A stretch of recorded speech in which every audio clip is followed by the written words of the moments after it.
Hermanos, estamos comenzando el año y es bueno pensar en qué es lo que da vida. ¿Qué es lo que da vida? Las lecciones más grandes que yo he atesorado han sido de hermanos humildes en cuestión de educación o en cuestión de estado económico, o algunas veces de personas que no son cristianas, al menos no han nacido de nuevo, pero tienen un gran sentido de lo que es Dios. Lo expresan de formas muy únicas, muy especiales. Cuando se trata de dar, me vino a la mente este señor que visité con un predicador allá en las faldas del volcán Chaparrastique, en la ciudad de San Miguel, El Salvador. De ahí baja bastante fruta. Y este señor tenía una cantidad de árboles frutales y tenía su camioncillo, su pick-up, y sacaba esa fruta, la llevaba al mercado y allá tenía sus compradores que la compraban y revendían la fruta. Y lo estamos visitando con este predicador y él narraba la cosecha de fruta que había tenido y cómo Dios lo había bendecido con ello. Este predicador le dice: haría muchísimo dinero si usted mismo contrata a unas personas para que vendan el producto ahí en el mercado. Sorprendente la respuesta de este hombre. Este hombre dijo: no. Para todos da Dios y esas personas también necesitan. Yo me quedé admirado y no olvido la respuesta de este hombre. Tú no puedes vivir para ti mismo. Si vives para ti mismo es egoísmo, egocentrismo, y te mueres. Te mueres aislado y seco de producto, de fruto. Y esto es bueno entenderlo. Estados Unidos es una gran nación, gracias a Dios. Y gracias al Espíritu que ha existido, de que esa nación sea de bendición para otras.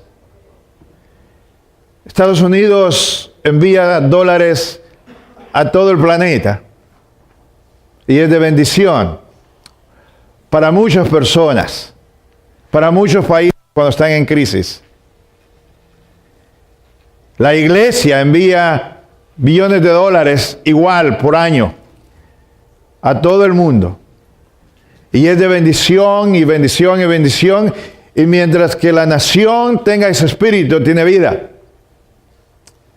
Pero cuando la nación o la persona se vuelve más egocentrista, perderá eventualmente. Pierde porque hay una ley dada por Dios, ley de Dios. Dios es esa ley misma, y eso es: vive para dar.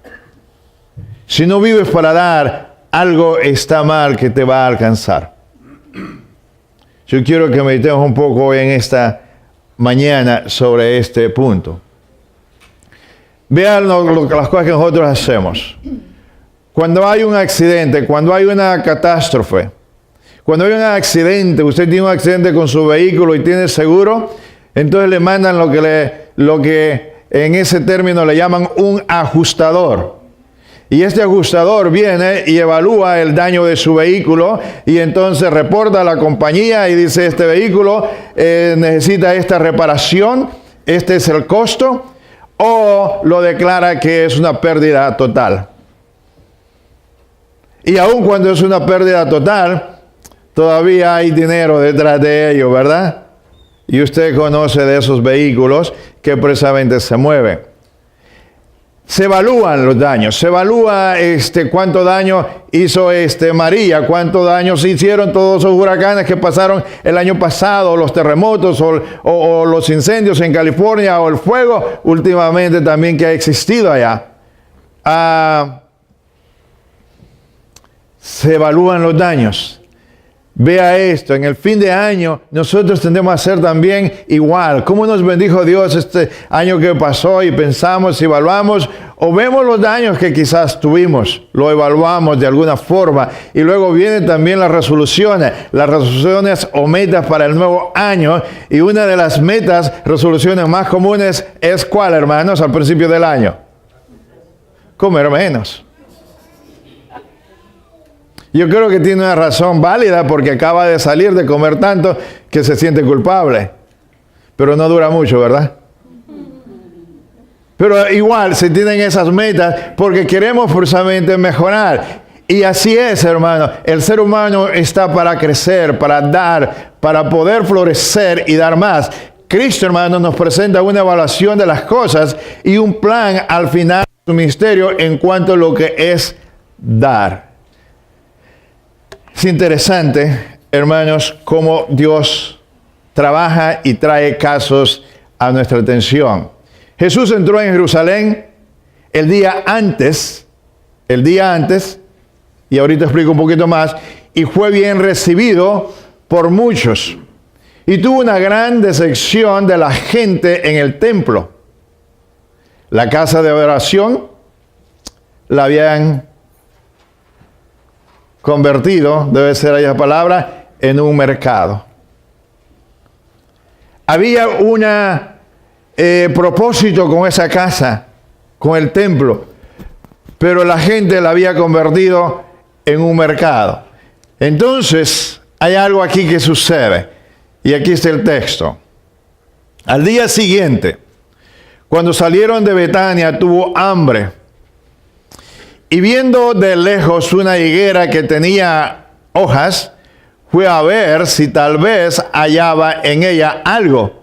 Pero cuando llegó a ella, nada halló sino hojas, pues no era tiempo de higos. Entonces Jesús dijo a la higuera: nunca jamás coma nadie fruto de ti. Y lo oyeron sus discípulos. Vea esto, el escenario aquí presentado. Lo explico un poco. El día antes, Cristo entró en Jerusalén y la gente lo está recibiendo con gran gozo, como la entrada de un rey triunfal en Jerusalén. Hosana, Hosana. Lo reciben al entrar. Y al estar adentro, dice Marcos, dice el Evangelio, que ya era tarde. Ya era tarde, pero observó algo que sucede en el templo.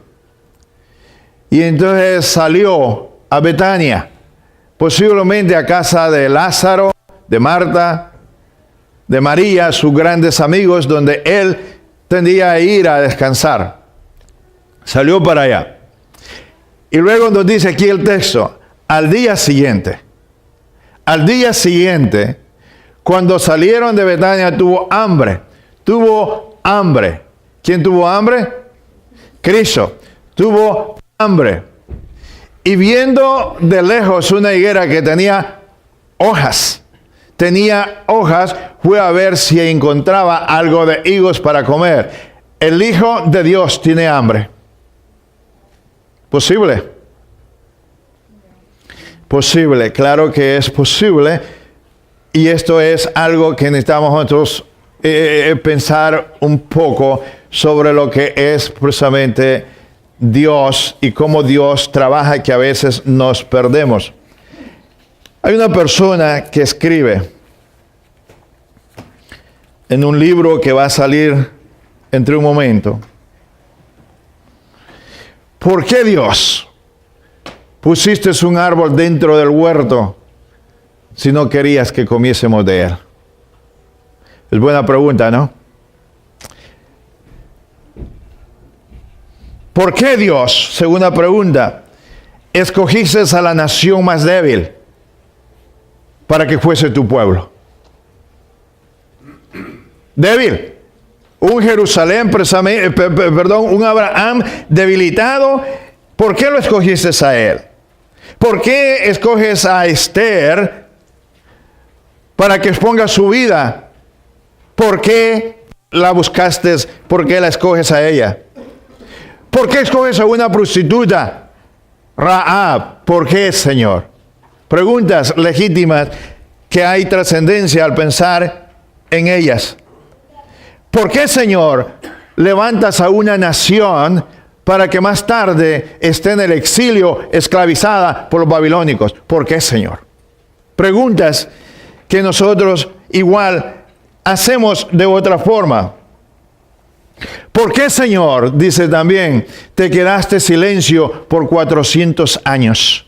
Refiriéndose a ese periodo entre el Viejo y Nuevo Testamento, en donde hay un periodo de 400 años en los cuales Dios no habla.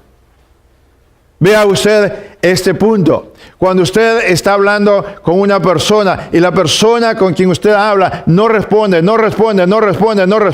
hermano, ¿qué es lo que sucede? ¿Usted se siente ignorado? No está teniendo respuesta de la otra persona, y entonces esta persona dice, ¿por qué el silencio, Señor? ¿Por qué? Y luego vienen otros puntos, como un poco de respuesta. Le dijiste a Esther, no dudes.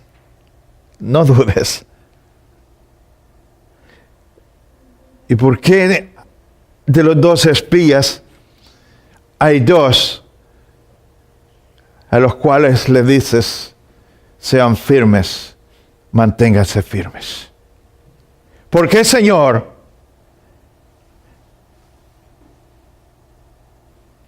escoges a algunos, hablas en algún tiempo y callas en otro? Cuando usted está en una crisis, cuando tiene una enfermedad, cuando hay un problema económico, cuando hay un marido que no cambia, cuando hay una situación que usted ora y ora y ora y ora, ¿por qué, Señor? ¿Por qué no me respondes? Y es como que si usted estuviese hablando a una pared que no le va a responder. No responde. Mantenga eso por un momento y regresemos a la higuera. Jesús ve la higuera y dice, tengo hambre. Voy a ver si hay ahí. Y Cristo, dice la Escritura, que en repetidas veces dice, sabía lo que las personas estaban pensando. ¿Cierto? Si sabe Cristo lo que usted puede estar pensando, ¿cómo no puede saber que esa higuera no tiene higos? ¿Por qué tiene que irla a ver? Ahora tengo más preguntas que respuestas, ¿verdad?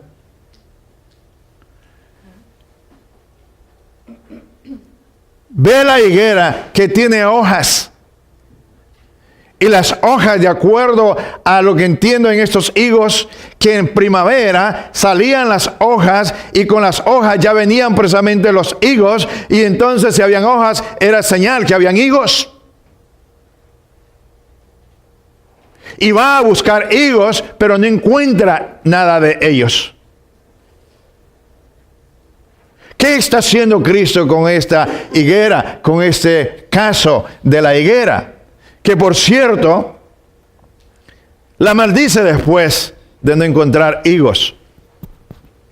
Y entonces nosotros vemos aquí una gran enseñanza y Cristo está llegando al final de su ministerio y está evaluando las cosas de cómo está la situación en Jerusalén y quiere mandar un mensaje claro para sus discípulos y también para ti, hermano.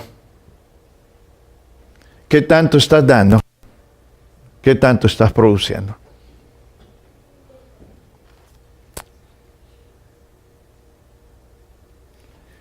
Cristo no necesitaba ir a ver la higuera para saber si tenía higos, pero los discípulos sí necesitaban la lección. Sí necesitaban ver a Cristo ir, tener hambre, ir a buscar y no encontrar. Hay cosas que Dios hace para usted, no para Él. ¿Por qué guardar silencio? Porque usted lo necesita. ¿Por qué no responde cuando quizás usted está en una crisis en la forma que usted quiere? Porque posiblemente es el momento en que usted tiene que crecer en fe y no depender de una voz audible de Dios. Y entonces por fe usted dice, yo voy a continuar porque Dios ha prometido estar conmigo y está conmigo. Y entonces ya no hay precisamente una pregunta, ¿por qué Dios callas? No, Dios está contigo.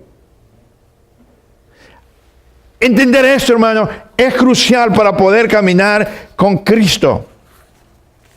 Y entonces vienen aquí algunos puntos fascinantes que yo quiero que precisamente vea. Al día siguiente, cuando salieron de Betania, tuvo hambre.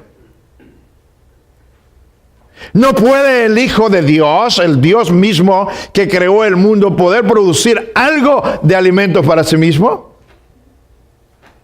Se alimenta a 5,000 personas. ¿Por qué Él mismo no se puede alimentar una vez? Muchas preguntas, pocas respuestas.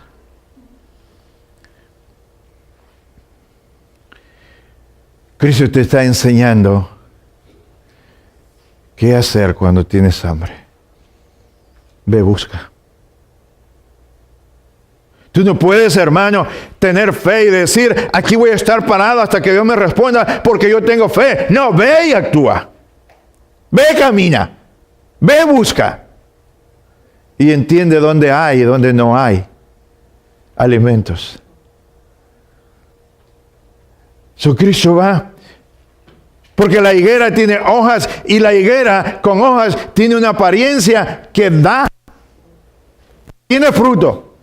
Y entonces salir no le encuentra. Y usted, hermano, lee en los profetas, lee por ejemplo en Isaías y va a encontrar que esta analogía, esto se ha dado una y otra vez, comparaciones de lo que Dios esperaba de los israelitas, que diesen y no daban. Y entonces hay dos aplicaciones aquí rápidas que usted puede ver. Una es que precisamente Cristo maldice la higuera y al día siguiente, vamos a leer entre un momento, dice que la higuera estaba seca y los discípulos la describen bien. Dice, desde las raíces. No es que se ve seca. No es que nomás dijeron está seca. Fueron y pudieron quizás cortar la raíz y la vieron seca la raíz. Y le dicen, la higuera que tú maldijiste ayer está seca. E inmediatamente Cristo les da una lección y les dice, crean ustedes, créanlo, que si ustedes dan una orden con fe y no dudan, se va a llevar a cabo. Y entonces usa la misma caso de la higuera para enseñarles a los discípulos, cree para que puedas dar. Cree para que puedas dar.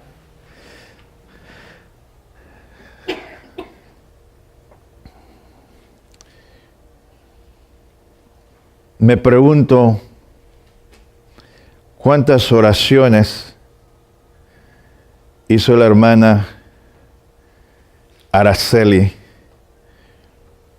por Rubí. ¿Y cuántas veces se juntaron? No es un año, ¿verdad? 1, 2, 3.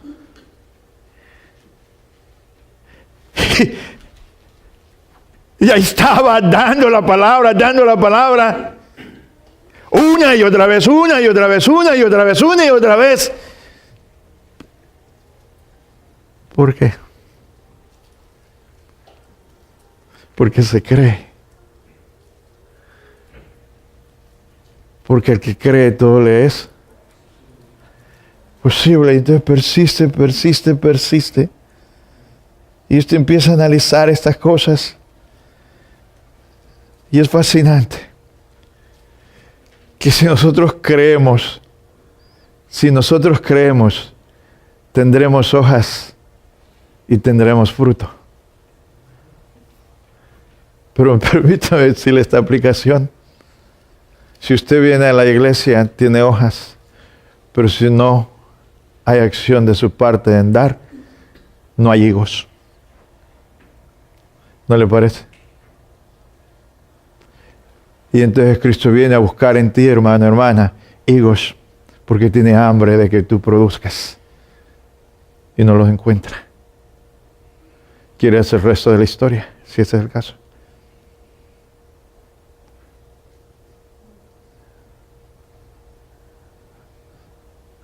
¿Para qué sirve ya un árbol seco?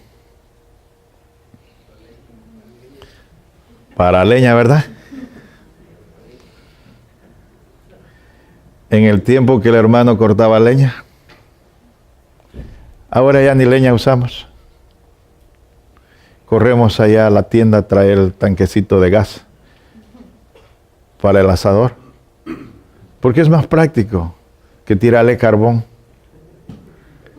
¿Verdad, hermano de la Peña?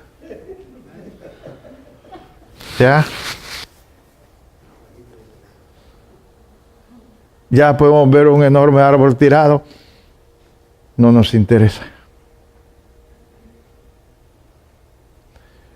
Vea usted un árbol.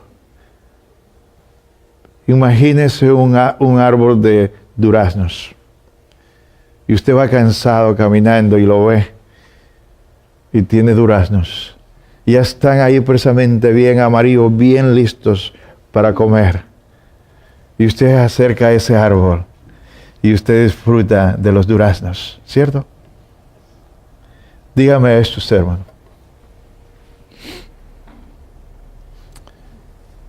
¿Cómo esto se aplica a la vida cristiana?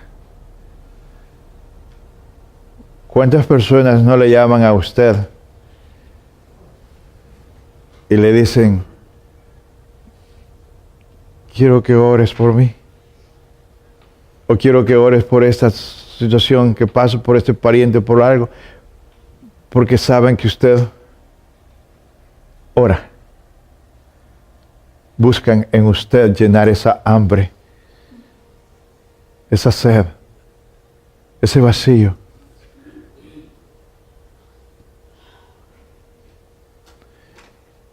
Y si usted llama a esa persona que está pasando por una crisis y usted le dice, quiero que sepas que estás en mis oraciones, ¿qué cree que está dando usted a esa persona? Vida, esperanza. Y usted dice, ya le intereso, le importo a esa persona.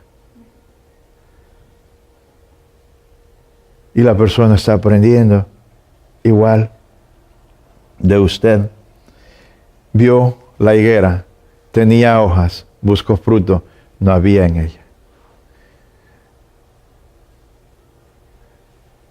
Y entonces viene la sentencia, nunca, jamás coma nadie fruto de ti. Qué duro, ¿no es cierto? Si usted ve la sentencia de Cristo, algo improductible no puede seguir ocupando el espacio en este planeta. El egocentrismo no puede ocupar el espacio. Tiene que producir y tiene que dejar a otros que también produzcan. Entonces vean, hermanos, cómo nosotros funcionamos. Aquí tenemos a varios jóvenes, a varias jovencitas.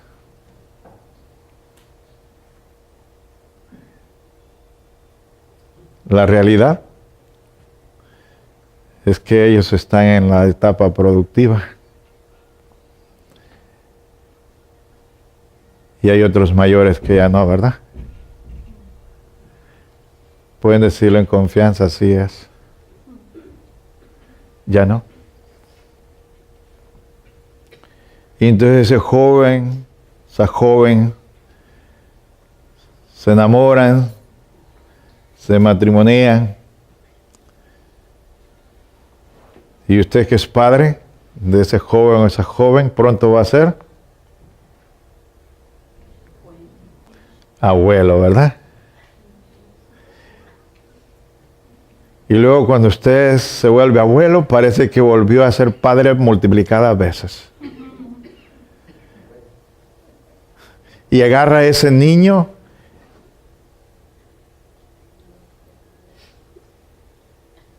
y usted expresa algo como Bill Cosby dijo: si hubiese sabido que los nietos eran mejor que los hijos, los hubiese tenido primero. Usted se siente súper padre, súper madre. ¿Por qué, hermano? Es vida. Es vida. Dar es vida. Te hace feliz. Te da propósito. Tienes vida. Pero ¿qué tanto necesitas tener para dar? No necesitas, hermano, tener mucho. Hace 2 semanas o una semana atrás estaba la fiebre precisamente de más de $500 millones en la lotería, y la fiebre estaba en toda la nación porque había mucho dinero. Hermano, ¿para qué quieres $500 millones?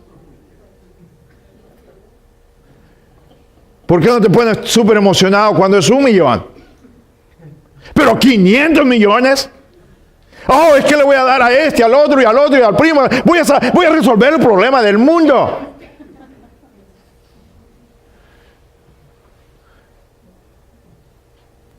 No hemos entendido qué es dar.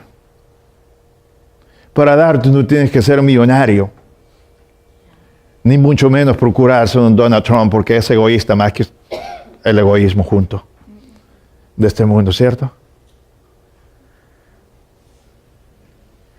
Me meto aquí en política un poco porque, verás, hermano, necesitamos despertar y orar por nuestros presidentes, por nuestros gobernantes, porque vamos mal.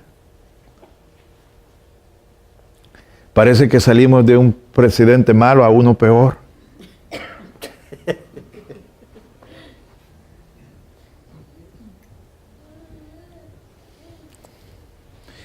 No podemos ser egocentristas. No da vida. No puede dar vida el egocentrismo. Sigo la nota. Y pasando por la mañana, vieron que la higuera se había secado desde las raíces. Entonces Pedro, acordándose, le dijo: Maestro, mira la higuera que maldijiste, se ha secado. Respondiendo Jesús le dijo: ten fe. ¿Cuál es la enseñanza, hermano? Le voy a decir qué es lo que quiero que vea aquí. Cómo esto funciona. El dar. Si das, vives.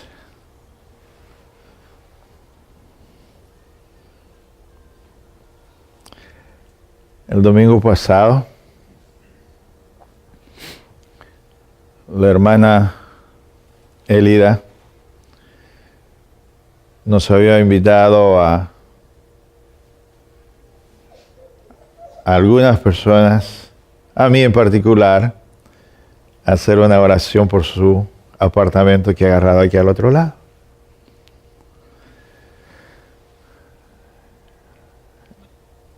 Para muchas personas la idea es que hay que expulsar los espíritus del otro que vive allí, ¿verdad? Los malos espíritus, ¿cierto? Pero para otros es: dediquemos este lugar a Dios. Y entonces ahí ya vemos un grupo quizás como de unos 15 personas.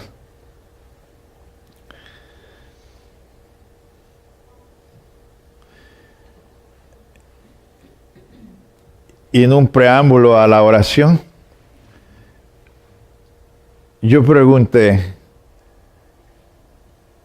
a los presentes, pedí que dijesen algo, que expresasen algo de la hermana Elida o de sus hijos. Regla, todo positivo, nada negativo, ¿eh?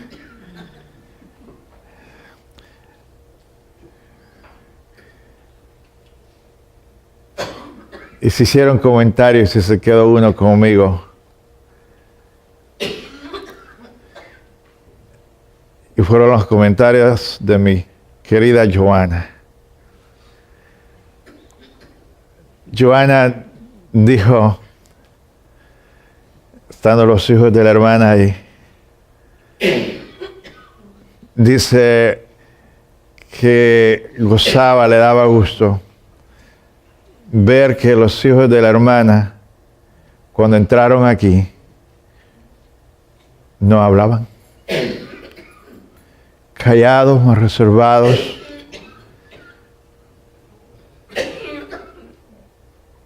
Y ahora está un poco difícil callarlos, ¿verdad, Ariana? Expresan, hablan. ¿Por qué razón, hermanos? Ese comentario es válido en ese punto de dar.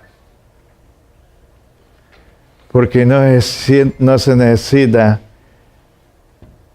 el millón ni los 500 millones para dar un ambiente en donde la hermana Elida y sus hijos puedan sentirse en familia. ¿Cuánto te cuesta eso, hermano?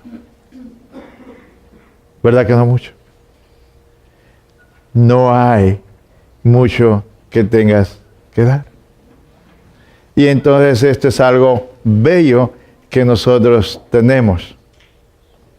Tú no tienes que tener una cantidad de dinero para dar. Es más, no tienes que tener en realidad dinero para dar. Porque el dar comienza en que tú des tu corazón a Cristo.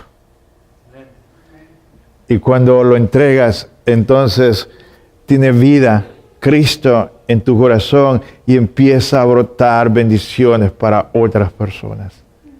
Hermanos, Cristo dice, ora, ora.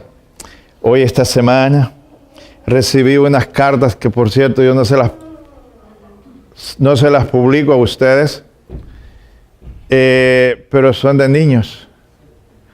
De niños que patrocinamos en El Salvador, de la misma ofrenda de niños de acá. Sé que hay algo que está sucediendo ahí, hermanos, están atendiendo a esta hermana. Vamos a orar. Padre, en tu presencia, Señor, pedimos en tu hija y tu sierva que está acá afuera, Señor, posiblemente teniendo algún problema de salud. Pedimos, Padre, tu presencia, tu ayuda, Señor, tu asistencia. Sé con ella, Padre. Te lo pido en Cristo Jesús. Amén. Estos niños, hermanos, son niños muy pobres que no pueden ir a la escuela en El Salvador. No pueden ir porque quizás no tienen zapatos, porque no tienen ropa, porque quizás los padres no pueden comprarles sus útiles. Y entonces, estos niños que usted ve pasar aquí los domingos y tiran ese dólar o esos $5, están sosteniendo 2 niños en El Salvador. Piense por un momento.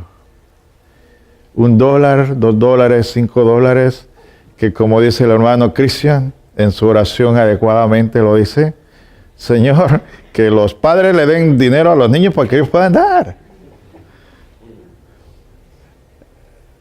Hay una claridad en ello, ¿cierto? Porque si usted no le da, pues el niño, ¿cómo va a dar?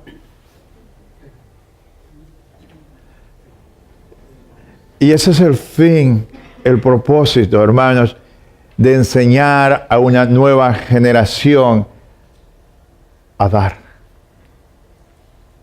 A dar. Porque dar es vida. Y entonces cuando con ese poquito que se da aquí, se le transforma a esos niños, ese programa en el cual se tienen a esos niños, comenzó en 1996 y en realidad tuve parte en ese inicio y ahora hemos visto jóvenes crecer y ser profesionistas. Solamente en términos humanos, véalo el impacto que tiene ese dólar aquí en la mañana. Darle educación a un niño. Permitirle que vaya a la escuela. Quizás librarlo de las pandillas, del crimen, del robo. Y luego agréguele a eso el intelecto, lo académico. O que pueda ir a la universidad. Y usted ve a esos niños cruzar aquí.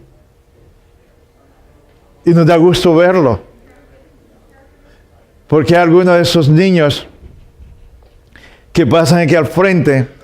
Y si usted observa, cuando son las primeras veces, vienen con el dólar. Pero una vez que están aquí, no lo quieren soltar.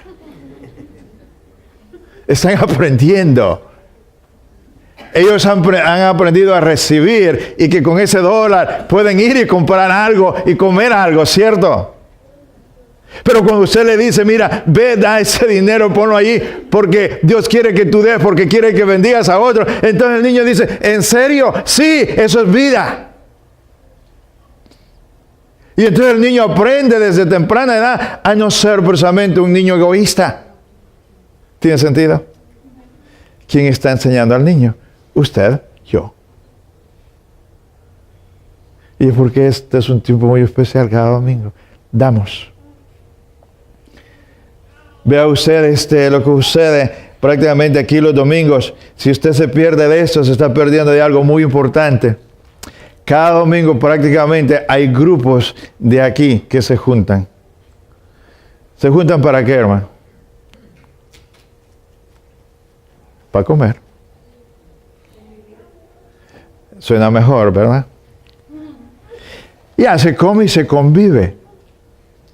Pero claro, también puede entrar en un grupo, en una casa, y entonces convivir porque se está teniendo vida y se le da vida a otras personas. Entonces la higuera, hermanos, no tenía higos porque sus hojas daban apariencia de tener fruto, pero no tenía, y no podemos, hermanos, ser cristianos de hojas solamente.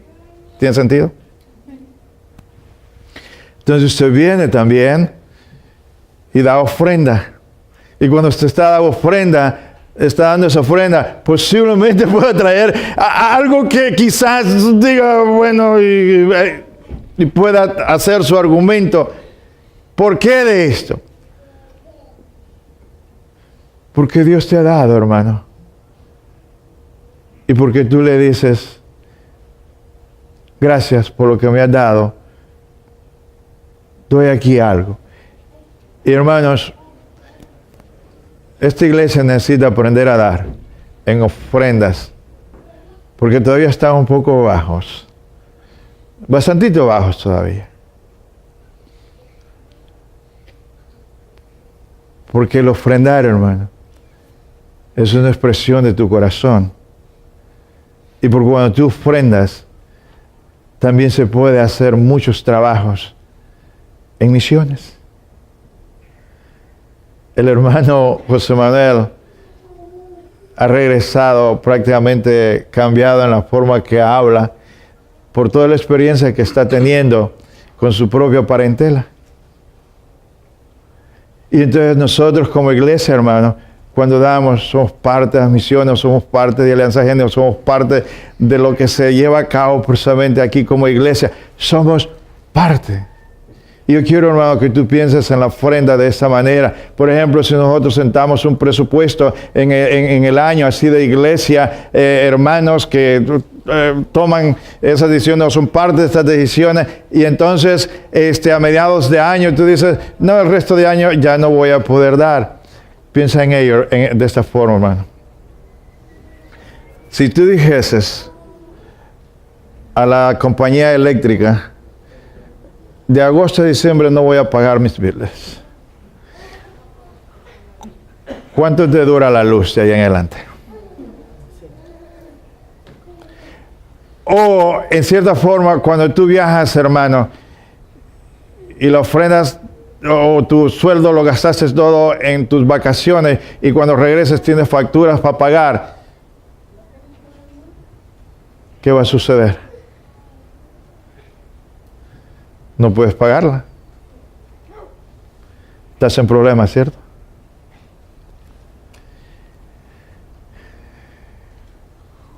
Cuando tú viajas también en vacaciones, dices, la iglesia o Dios puede esperar y esa ofrenda se va, hay un bill que no se puede pagar. ¿Tiene sentido? Entonces es necesario crear compromisos. Y esos compromisos te los bendice Dios. Porque das vida. Es vida. Y entonces entre más vivos estamos, vivos de vivencias, de estar vivos, entonces nosotros podemos dar más como familia, y entonces la familia de Dios crece, y cuando crece, entonces bendecimos a otras familias de tal manera que puede haber una persona precisamente entrando a la iglesia, quizás con niños por ahí en sus 7, 8 años, y quizás precisamente algo que tú no vas a ver es que esos niños nunca puedan entrar en el crimen, en la desobediencia, en el desorden social. Porque están en la iglesia y eso te es una gran bendición a ti. ¿No es cierto? Entonces Dios dice, recibe y suelta, y te voy a dar precisamente más de todo lo que hay en esta vida. Hermanos, fe, dice Cristo, lo conectó todo ese caso con el punto de la fe. Tened fe en Dios, porque de cierto os digo que cualquiera que dijera a este monte, quítate y muévete al otro lado, se va a mover. Hermanos, el caso de la higuera, en comparación a los israelitas, es que los israelitas se habían vuelto egocentristas. Lo que sucede en el templo, hay mercaderes, y entonces cuando Cristo entra al siguiente día, es cuando se dio la gran limpieza que él hace en Jerusalén. Y entonces por un lado Cristo está trayendo aquí la caso de la higuera, y por otro lado lo aplica precisamente en la misma iglesia, en el mismo templo. Si necesitamos las hojas, pues necesitamos los frutos también. Entonces cuando nosotros lucimos bien, pero somos egoístas, no damos. Y eso no te va a producir una vida con propósito, una vida feliz, una vida saludable. Entonces, hermano, veamos todo lo que nosotros hacemos aquí en el año. ¿Verdad que muchos de ustedes se cansan a través de eventos, de actividades? Se cansan. Hay muchas cosas que se dan que precisamente suceden a través del año. Pero necesitamos recordar, hermano, que precisamente nosotros vivimos como el árbol para dar. Un árbol da fruto, y si no da fruto, bueno, la madera, pero tiene un propósito, dar. Un naranjo produce naranjas, pero el propio naranjo no se come las naranjas, ¿cierto? Da, recibe para poder dar naranjas. Y entonces necesitamos nosotros pensar de esa misma forma, vea la naturaleza, vea los animales. Hay una ley en los animales, y esa ley es reproducirse. Y entonces una vaca da leche, y de la leche usted hace queso, y del queso hace buenas quesadillas, ¿cierto? Y lamentablemente la vaca da queso por un rato, da esa leche por un rato, y luego termina haciendo fajitas también para usted, ¿cierto? Y entonces nosotros vemos cómo las cosas funcionan, y es lo mismo, es la misma ley. Usted vive y se reproduce, y al reproducirse se espera que usted y sus hijos den vida precisamente a otras personas. Y este es el caso, hermanos, como iglesia, cuando usted va y comparte el evangelio el propósito por qué Cristo vino, de dar precisamente vida, de dar la palabra de Dios, el evangelio, el poder. Cuando usted lo comparte con otros, usted está dando vida a esas personas. Vida no solamente de esta vida, sino vida que trasciende, que va más allá, que cruza el río de la vida y la muerte. Y Cristo dice, allá los espero al otro lado porque tengo moradas para ustedes. Y hermanos, la vida es corta, ¿ya se dio cuenta?